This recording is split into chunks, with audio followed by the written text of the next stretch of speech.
कक्षा 12 में राजनीति विज्ञान के अंतर्गत हम शीत युद्ध का दौर नामक पाठ पढ़ रहे हैं। बहुत सारा शिक्षण इसमें इससे पूर्व वीडियो में हम कर चुके हैं, आपने देख के लिए होंगे। अब आते हैं हम अगले प्रश्न की ओर। शीत युद्ध के कारण विश्व की राजनीति का स्वरूप द्विध्रुवीकरण बन गया था। विवेचना कीजिए। अर्थात अंतर्राष्ट्रीय राजनीति पर शीत युद्ध का प्रभाव। इससे पहले के प्रश्न थे उसमें जाना कि शीत युद्ध कब प्रारंभ हुआ और उसकी प्रकृति क्या थी, लक्षण क्या थे और उसके कारण क्या थे। ये सारी चीज़ें हम पढ़ चुके हैं। अब पढ़ते हैं शीत युद्ध का विश्व राजनीति पर प्रभाव। ये जो शीत युद्ध का दौर चला, ये दो महाशक्तियों के बीच जो आपस में शीत युद्ध था, उसका विश्व के अन्य देशों पर या विश्व की राजनीति पर इसका क्या प्रभाव पड़ा, उसको हम बिंदुवार समझने की कोशिश करेंगे। ध्यान से सुनिए इसको। नंबर 1 है विश्व राजनीति का द्विध्रुवीकरण। शीत युद्ध के कारण से क्या हुआ कि जो विश्व की राजनीति थी वो दो ध्रुवी में बढ़ गई। पूरी विश्व की राजनीति दो ध्रुव के मतलब दो गुटों में बढ़ गई। वो गुट कौन कौन थे? एक सोवियत गुट था, दूसरा अमेरिका गुट था।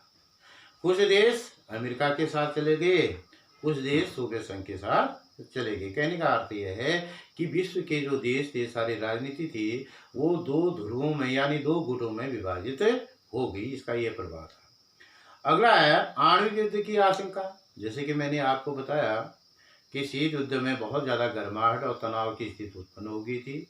आतंक और भय का चारों ओर बोलबाला था और ऐसा लग रहा था कि ये युद्ध, शीत युद्ध जो है सशस्त्र युद्ध में बदल जाएगा, कभी भी वास्तविक युद्ध में बदल जाएगा, ये भय था।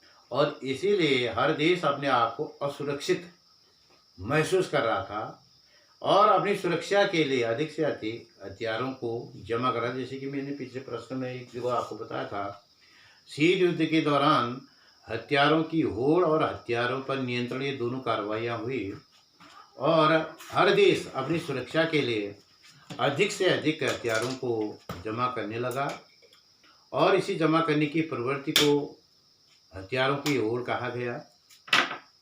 और जिसमें मानव विनाश के बहुत सारे हथियार जमा किए गए। परमाणु बम, अणु बम, रासायनिक हथियार, जैविक हथियार और विस्फोटक पदार्थों को जमा किया गया।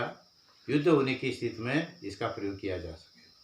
और ये लगने लगा कि अब जो युद्ध होगा वो भयानक होगा, बहुत घातक होगा, मानव जाति के लिए बहुत ही संकट का होगा और मानव जाति का विनाश हो जाएगा। और ये आशंका बन गई थी कि जो युद्ध होगा उसमें परमाणु या अणु का बम का प्रयोग जरूर होगा। अगला है शस्त्रीकरण की होड़ में वृद्धि। शस्त्रीकरण का अर्थ है हथियारों की होड़। जैसे मैंने आपको थोड़ी देर पहले भी बताया था और पहले के प्रश्न में भी बताया था, इस दौरान शस्त्रों को जमा करने की प्रवृत्ति हुई या शस्त्रों का बोलबाला ज़्यादा रहा। इसलिए हुआ क्योंकि हर देश आशंकित था, आतंकित था, भयभीत था और युद्ध होने की संभावना के मद्देनजर हथियारों को जमा कर रहा था। इसलिए सशस्त्रीकरण को अधिक बल मिला। आतंक तथा अविश्वास की सीमा में वृद्धि। और इसी दौरान एक देश दूसरे देश पर कोई विश्वास नहीं करता था। आतंक फैल गया था। भाई, आतंक का मतलब भाई तनाव, आतंक, दहशत जिसको हम कहते हैं, इसका वातावरण बन गया था। इसलिए एक देश दूसरे देश पर आसानी से कोई विश्वास नहीं करता था। ऐसा वातावरण विश्व में सैनिक संधियों तथा गठबंधनों को जन्म। देखिए, इसी समय से दोनों गुट सैनिक संधियां और गठबंधन करने लगे। जैसे नाटो और वार्सा पैक्ट का जन्म इसी समय हुआ। ये सैनिक संधियां थी और ये इसलिए की गई थी क्योंकि अधिक से अधिक शक्ति उपार्जित करना चाहते थे। दोनों महाशक्तियां शक्ति को जमा करना चाहते थे या शक्ति को बढ़ाना चाहते थे। इसलिए अधिक सैनिक गुटबंदियाँ हुई और जिससे कि एक दूसरे का मुकाबला किया जा सके। मानव कल्याण का स्वरूप गुण। देखिए, इसी में जो मानव का कल्याण होना चाहिए, मानव को क्या चाहिए? अच्छा स्वास्थ्य चाहिए, शिक्षा चाहिए, रोजगार चाहिए और शांति चाहिए। इसके लिए विकास कार्य चाहिए, इसके लिए सहायता चाहिए। लेकिन शीत युद्ध के कारण से ये सब कम हो गया, अर्थात गौण हो गया। ये मुद्दा गौण हो गया, प्रमुख मुद्दा हो गया सिर्फ हथियारों को जमा करना, एक दूसरे को नीचा दिखाना और अपनी रक्षा के उपायों को सोचना, उसी पर धन खर्च करना, हथियारों को खरीदने में धन खर्च करना। जिससे क्या हुआ कि जो मानव विकास के मुद्दे थे वो कमजोर पड़ गए। अंतर्राष्ट्रीय राजनीति का सैनिक दृष्टिकोण। अब देखो, अंतर्राष्ट्रीय जो राजनीति है उसका क्या हो गया? सैनिक दृष्टिकोण हो गया। कहने का है, अंतर्राष्ट्रीय राजनीति में सैनिक दृष्टिकोण में वृद्धि हुई। सभी राष्ट्र अपनी सामर्थ्य के अनुसार अधिक से अधिक सैनिक शक्ति को बढ़ाने में ही संलग्न रहते थे और काम काज छोड़ करके, मानव कल्याण के कामों को छोड़ करके, जनहित के कामों को छोड़ करके सैनिकों की संख्या में वृद्धि करना, हथियारों को जमा करना, यही काम चलता रहा।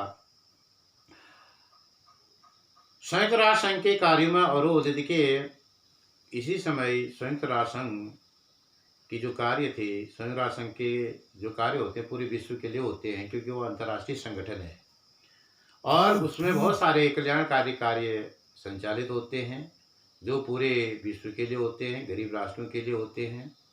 और इस प्रकार से इन देशों के मनमुटाव और तनाव के कारण से संयुक्त राष्ट्र संघ के जो कार्य थे उसमें व्यवधान उत्पन्न हो गया, अवरोध उत्पन्न हो गया। सुरक्षा परिषद की दयनीय स्थिति।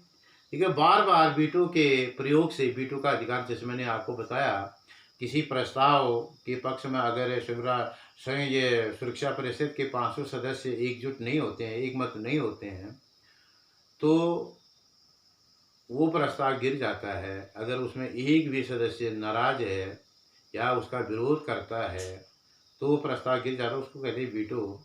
और इसका प्रयोग करने से बार बार जो है अपने स्वार्थ के लिए इसका प्रयोग किया गया और जिससे कि जो सुरक्षा परिषद है उसकी स्थिति क्या होगी?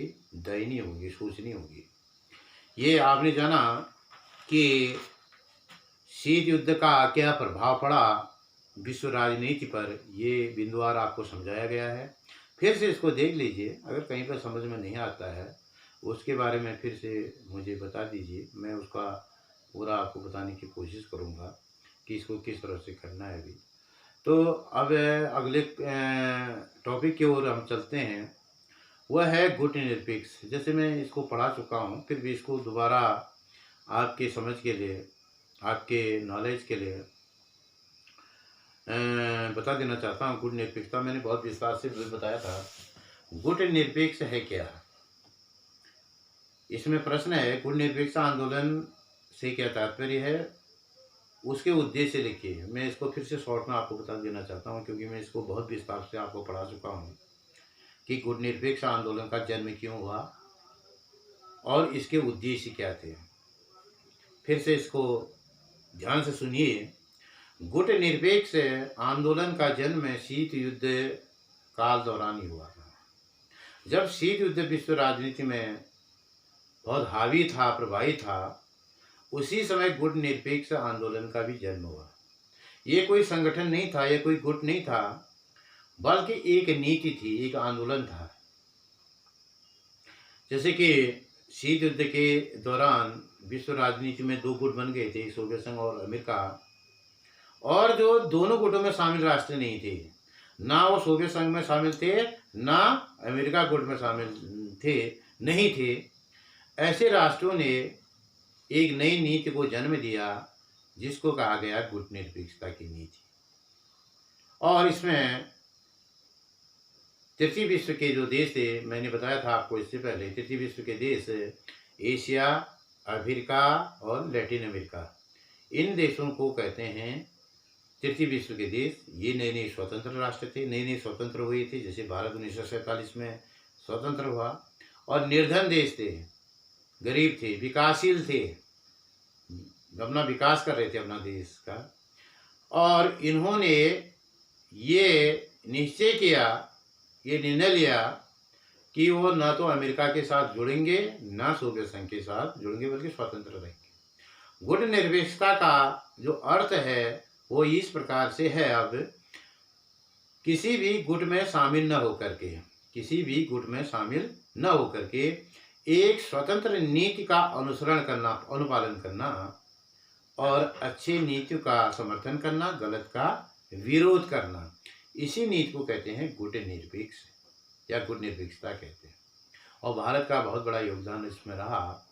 भारत ने गुट निरपेक्षता की नीति को उत्पन्न करने में, इसको बढ़ाने में बहुत बड़ा योगदान भारत का रहा।